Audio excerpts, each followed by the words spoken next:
Hey folks, Trubie here. I'm back from a nice long Scandinavian vacation.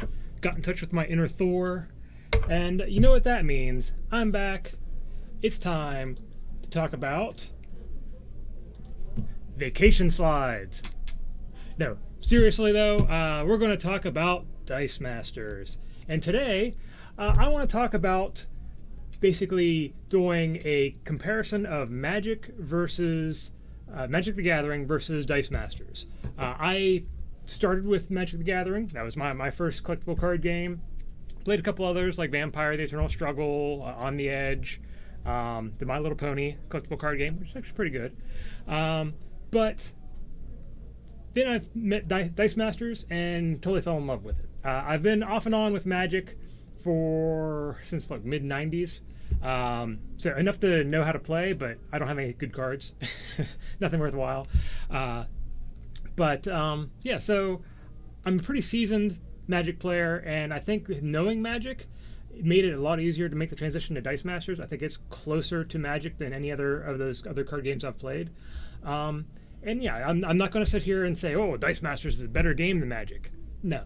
I'm just here to basically talk about the differences between the two.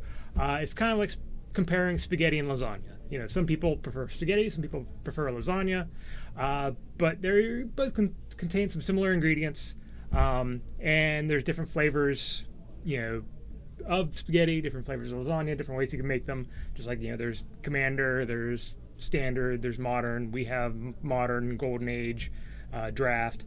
So yeah, I'm just basically going to go over some of the different differences and similarities, because you Magic players out there who are interested in playing this, it's a really easy transition to go from Magic to Dice Masters. So let's get started here. Let me bring up my handy dandy top-down view. So with Magic, you have the 5 energy types. Swamp being my favorite, forest, islands, mountains, and plains. In Dice Masters, you have 4 main energy types: the Shield, Fist, Mask, and Bolt. There's also generic energy. There's generic energy in Magic as well. But Dice Masters has the concept of a wild energy. I don't think there's a wild energy in Magic. I know there was the energy where you could spend life. I don't remember if that was wild or not, though. But yeah, so, and this acts as any of these 4. Pretty straightforward. The main difference, though, is with Magic, I feel like the flavor of card energy types and what deck archetypes that sync up to the different colors or different energy types is a lot stronger in Magic. But you're more likely to play mono or dual color decks in Magic. You don't usually... People go 3, 4, sometimes even 5 colors, but generally you only play 1 or 2 colors. In Dice Masters, you're much more likely to play all energy types. I tend to have maybe just 1 or 2 energy types on my teams, but it just depends. It really depends. But you're much more likely to play all energy types in Dice Masters. So yeah, you have this energy, and this is how you purchase things. So in Magic, you would spend, like we'll look at this zombie here. You would spend 1 swamp and then 2 other energy to buy the curse, or to play the Cursed Minotaur out of your hand, and then he'd come out and be one of your defenders, one of your attackers. In Dice Masters, we have this indication where you need to spend 3 energy total, but one of them has to be a bolt.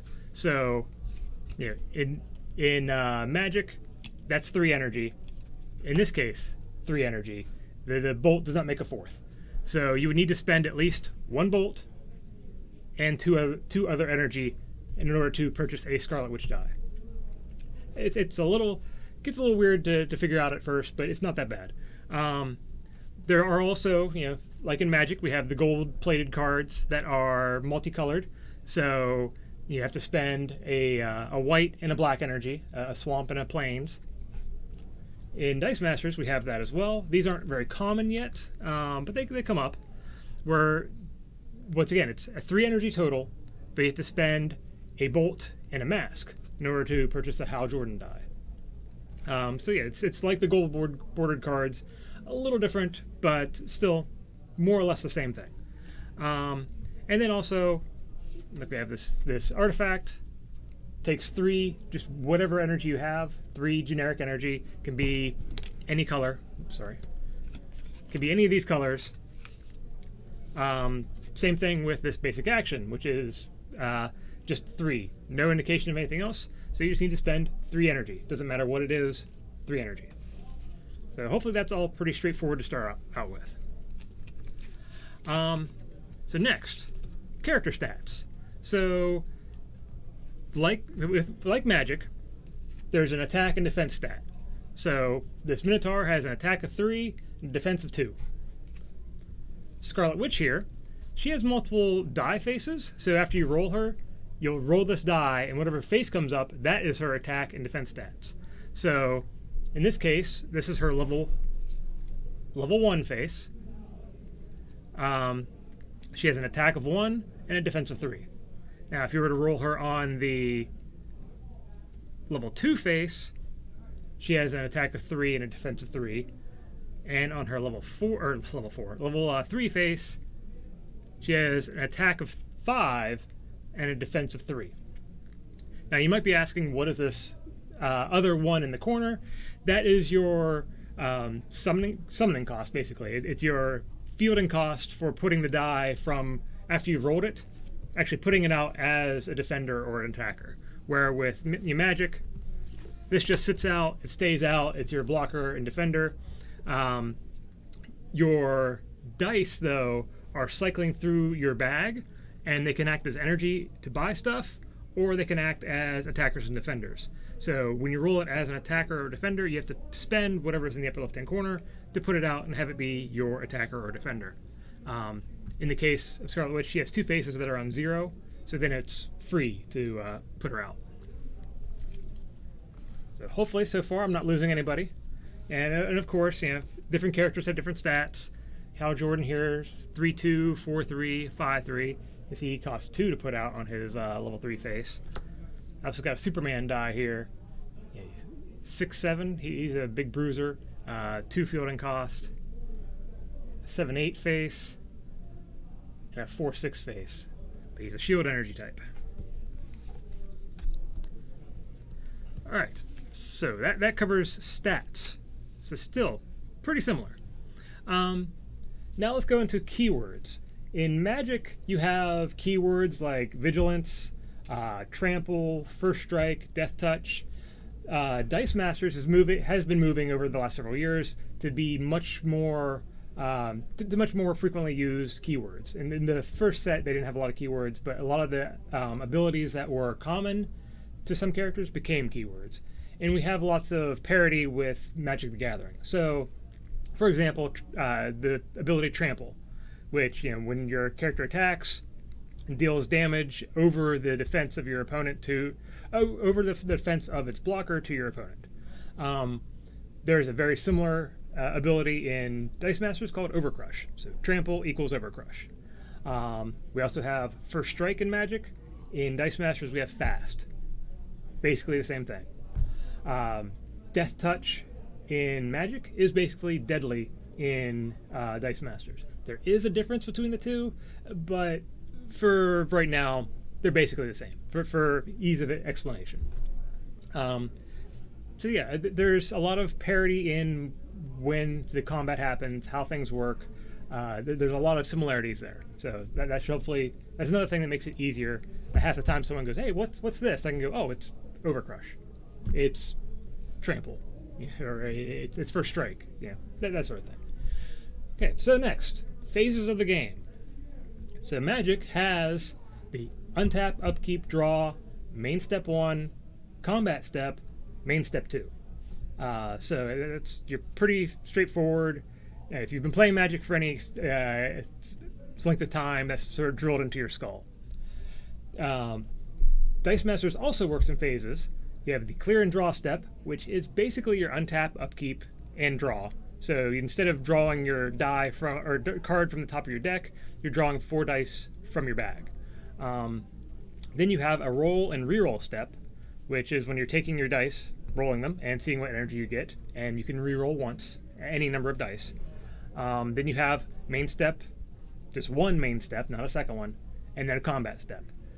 Unlike in Magic, though, the combat step is optional in Dice Masters. So if your opponent chooses not to attack, there is no more actions. So nothing else happens. For in Magic, there is like a little window where, well, when we move to the attack step, I can do this fast effect, blah blah blah. That actually brings me to another thing. The Magic the Gathering has the stack. That is the sometimes kind of confusing fast effect manipulating mechanics where it's like, okay, I do this. Well, I do this in response. Well, I do that in response. And it's the cards basically stack up on top of each other, and you resolve the last one first, then the next, the next, the next. It's a first in, last out. First in, last out stack.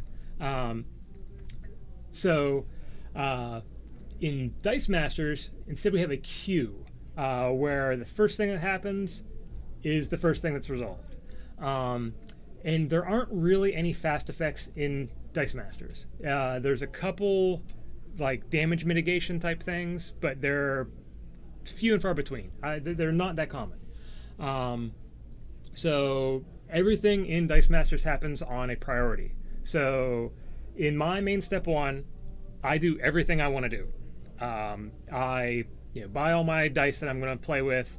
I field all my characters I'm going to field. My opponent has no chance to respond to any of this as I'm doing it. When I am done with all of my stuff from my main step, then I say, okay, now I pass my priority to my opponent so they can do whatever they want to do. So during my turn, they can still do like global abilities, which an example of a global ability would be, well, this isn't a good example, but this is what a global ability looks like, where you just it's on any card, both players have access to it, and you pay energy to get an effect. This one specifically can only be used during combat, so it's not a good example for what I was talking about. But so then after the main step is done, and my opponent's had priority, I've done everything I want to do, they do everything they want to do, then we move into combat. Here's where it gets weird because of the lack of making it optional. If they did not do something that they want to do with globals during the main step, and I just don't have a combat step, they don't get to do anything else. So with combat, it goes, I attack, my opponent declares their blockers. Once again, no fast effects, no shenanigans there.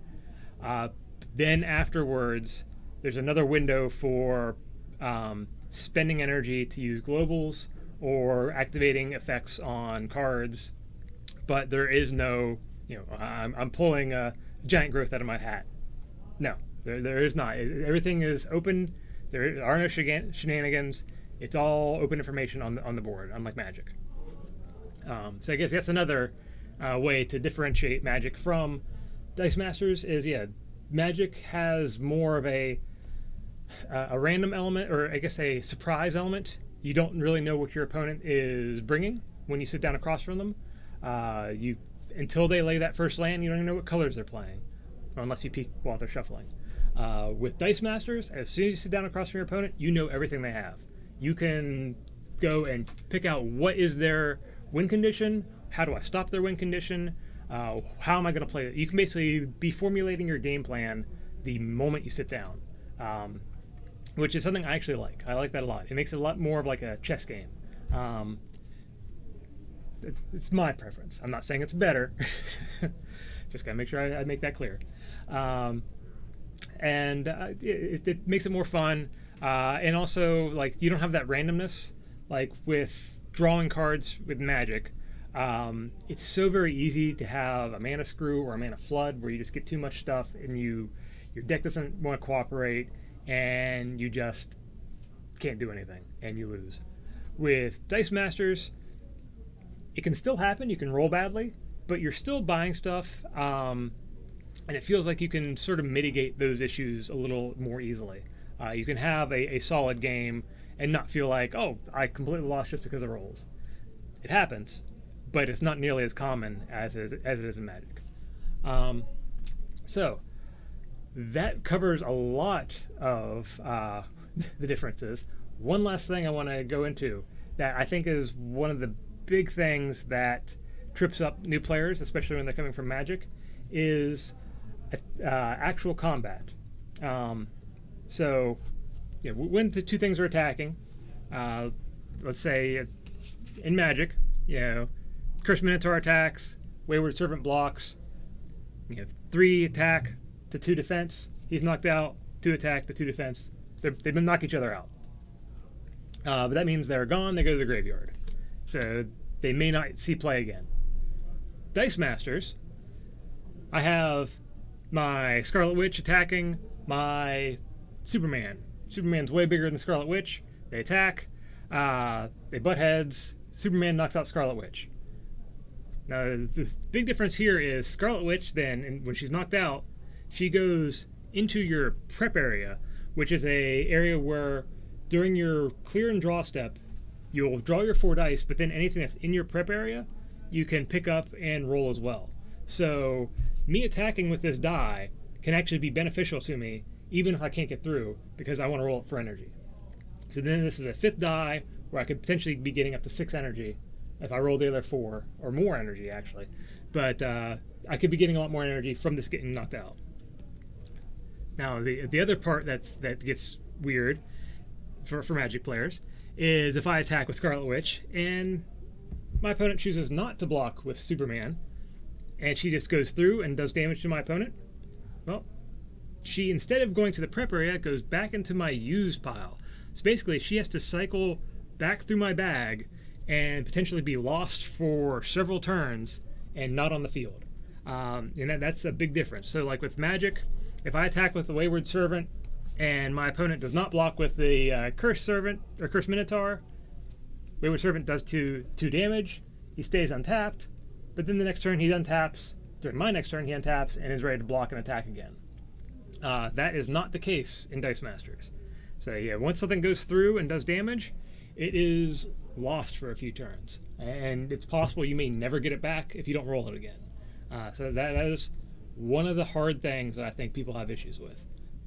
It's kind of awesome though, because I do like that there's a strategy in taking a beating sometimes, and I think that's another issue that a lot of players have with strategy in Dice Masters is sometimes they'll have they'll be able to do 18 damage. The 2 games, Magic you have 20 life, Dice Masters you have 20 life. You're just trying to get the other player to 0. So they attack with all of their characters. They swing out and send everything at you. But all they can do is 18 damage. You're down to 2. You're still alive, and everything they just sent at you goes to their use pile and is gone for several turns. And the next turn they're only drawing 4 dice. So they're going to be in kind of deep doo-doo. So you can, in response, then just okay, I take everything, you're down to 2, let's see if I can build up enough. I've got an open field next turn, I'm going to crush you. And that is one of the things that I think a lot of our players, they'll make that mistake a lot. I've made it myself several times too. It's something you learn the first time you send everything and it doesn't get blocked and you leave it open field and you lose the next turn. That's when you learn. You don't do that. But yeah, that pretty much covers it. The games are remarkably similar. I really think. Let's just transition back so you can see my beautiful face some more. Yeah, the 2 games are very similar. I really think if you've played Magic before, playing Dice Masters comes very easily. It's a fantastic game, and I really hope more of you Magic players give it a shot. And I know Magic's a very popular game, so even if you don't play Magic anymore, but you're familiar with it, I think that Dice Masters might be the game for you, because it is super easy to learn, super easy to play, and a whole lot of fun. So that's all I got for this week. Glad to be back. It's been a long time. Feels like a long time. Our first event in 2 weeks is this Sunday. We're doing tomorrow is Rocket and Groot OP, but we're doing a Guardians of the Galaxy draft, old school draft. So hope to see you guys on Sunday. Glad to be back.